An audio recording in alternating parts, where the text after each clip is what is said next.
Imagine exploring a world from your childhood, but your choices and storytelling shape your very own adventure. A world where instead of dice, you're using a deck of playing cards that guide your fate. Well, welcome to Brambletrek, Tales of the 100 Acre Woods, a journaling RPG where storytelling takes center stage. Is it for you? Let's review.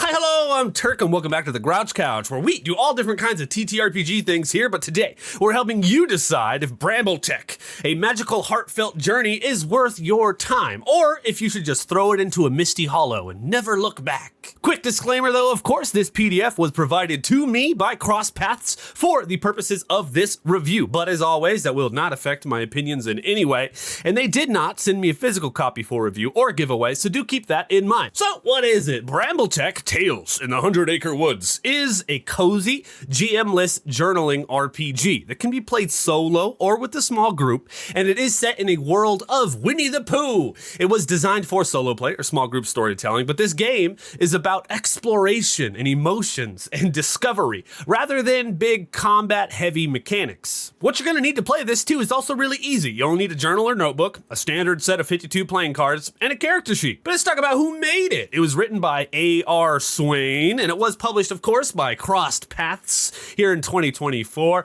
The artists were A.R. Swain, Archer Artwork, Sita Art, Rosie's does drawing, a lot of artists on this one. Brambletrek is going to be on backer kit. They came out with like a new character journal, so you could actually put all your stuff in the journal, and they're actually coming out with a hardcover book over there on backer kit, and there's a bunch of other like rewards and stuff, along with a deck of cards that are really cool, themed for the game. You should be able to get it over there on their website and probably on DriveThruRPG in the future. You can get links to all that down in the description. Okay, before we dive into the Is It For You review, I want to talk a little bit about my thoughts and my experiences here. I have to be honest, okay?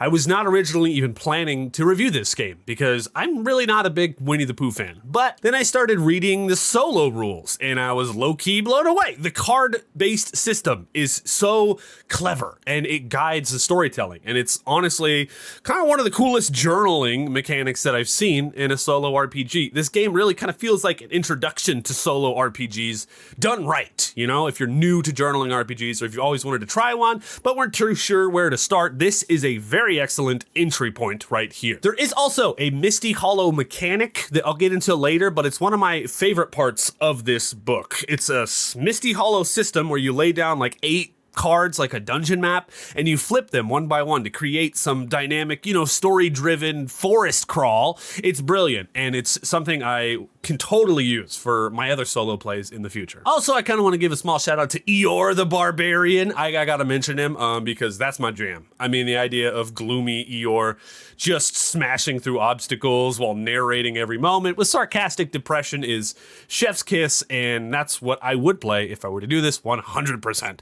And my only real critique here is I honestly wish that this system had a different theme because I love the mechanics so much. I would play it more if it wasn't Winnie the Pooh, all right? Crossed Mechanics use the card system for something else, and I will be the first in line. I should also say they have a very cool tarot card system on their website that's pretty similar. It's called the Midnight Court. For the love of God, please send that to me so I can play it. It looks so cool. Okay, now we're going to get into the inside and the core mechanics of the book. This isn't a tutorial or a how to play, but I'm going to give you enough just to, if you want to see if you want to play it or not. Okay, core mechanics. You are going to be playing in the 100 Acre Woods, obviously. Characters like Winnie the Pooh, Tigger, Rabbit, Kanga, or Eeyore. You could even create your own character, and they do give you mechanics to be able to create your own if you would like to do that. And instead of dice, you're drawing cards to determine your journey's twists and turns. Each day, you're going to draw 4 cards to shape your adventure, with red cards bringing good events and black cards bringing misfortune. Again, this is really, really cool. And you're going to track your 3 key resources. It's only 3, which is really cool, really simple: health, morale, and supplies. That's it. We like that a lot for a solo adventure,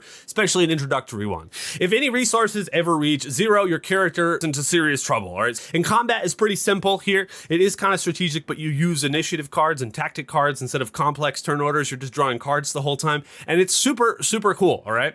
And of course, you're going to be writing journal entries to capture your journey, your thoughts, your emotional experiences along the way, because that's what this is all about. It's kind of a book about self-discovery, and it's just kind of neat. So instead of classes in this book, you have legacies. You choose a legacy which determines your abilities and your resource bonuses. There's Seer, Scrapper, Storyteller, Seeker, Sneaker, and Soother. I hope I got all those right. They all start with S, at least that's what I remember.